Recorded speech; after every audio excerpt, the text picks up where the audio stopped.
Hello,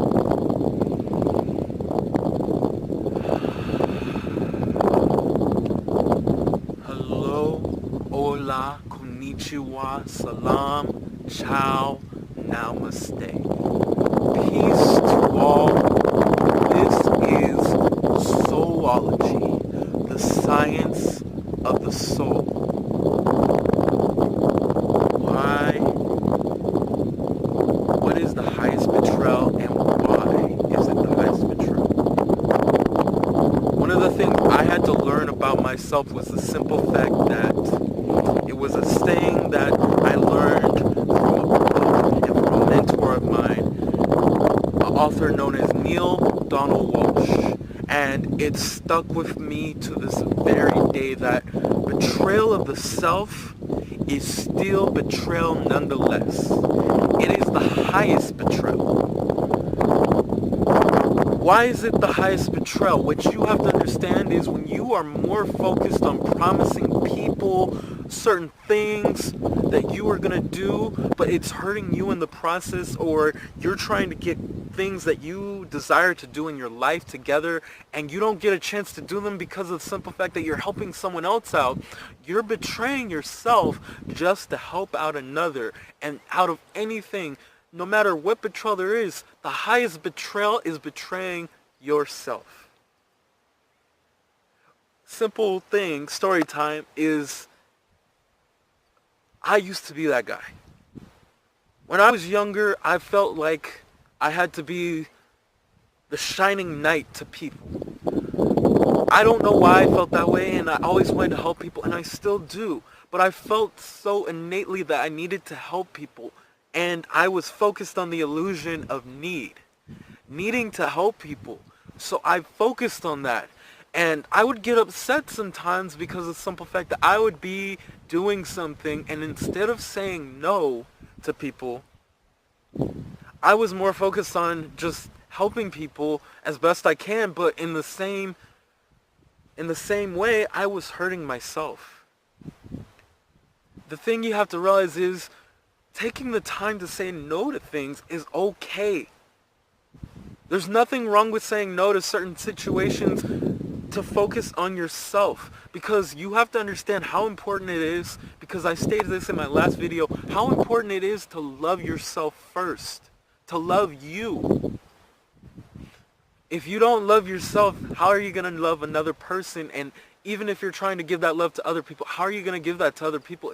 You have to understand, in order to change the world, first start with the self. In order to love the world or grow the world's love, first start with the self. In order to grow people's health, first start with the self. I'm a prime example of that.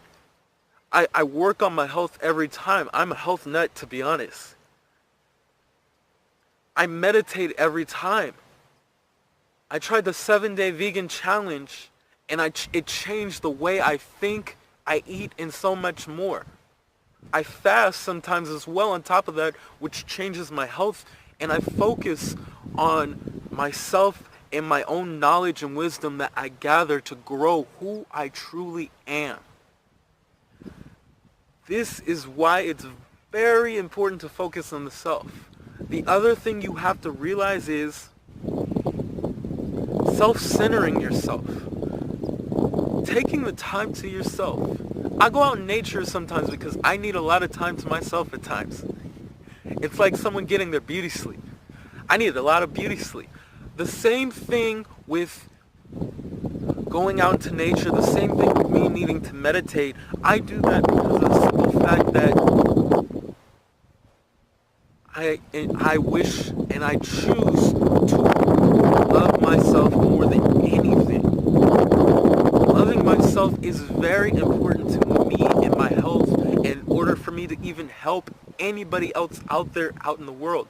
When I am growing that more and more, I can give it to someone else only to know tenfold I'll get it back. And what are you drinking and what are you eating?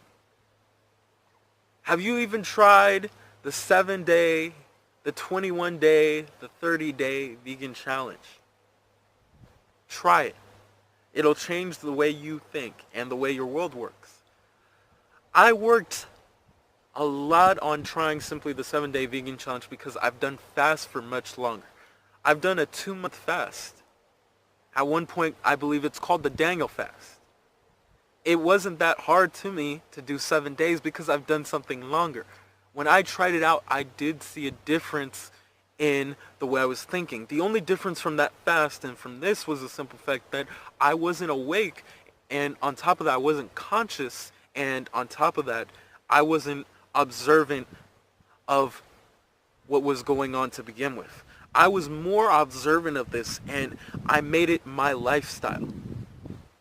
And when it became my lifestyle, I was able to grow truly who I am as a person and just fueling my energy and my passion and my love. I'm here doing a video, and even when I was nervous at one point, it's okay. I just kept going. My energy and the food I ate was helping me. On top of that, what I was drinking was helping me. Now, don't get me wrong, it was helping me, it wasn't, because there was a situation earlier, not too long ago, where I realized that the water I was drinking was not beneficial to me. I was drinking a lot of distilled water. I did a little experiment with pH drops and found out that my water was very acidic. So I drink now a lot of pH 10 water, somewhere between pH 10 and pH 14 water. The highest being pH 14, which is the most beneficial. And I made a video on the benefits and the experiment of that. And you can check that out in another video. But focusing on that allows you to grow your energy and focus on allowing yourself to grow.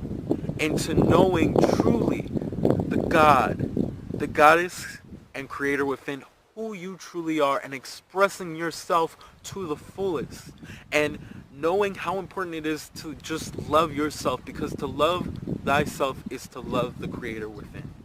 And to everybody out there, have a good morning, a great afternoon, and a fantastic evening. Namaste.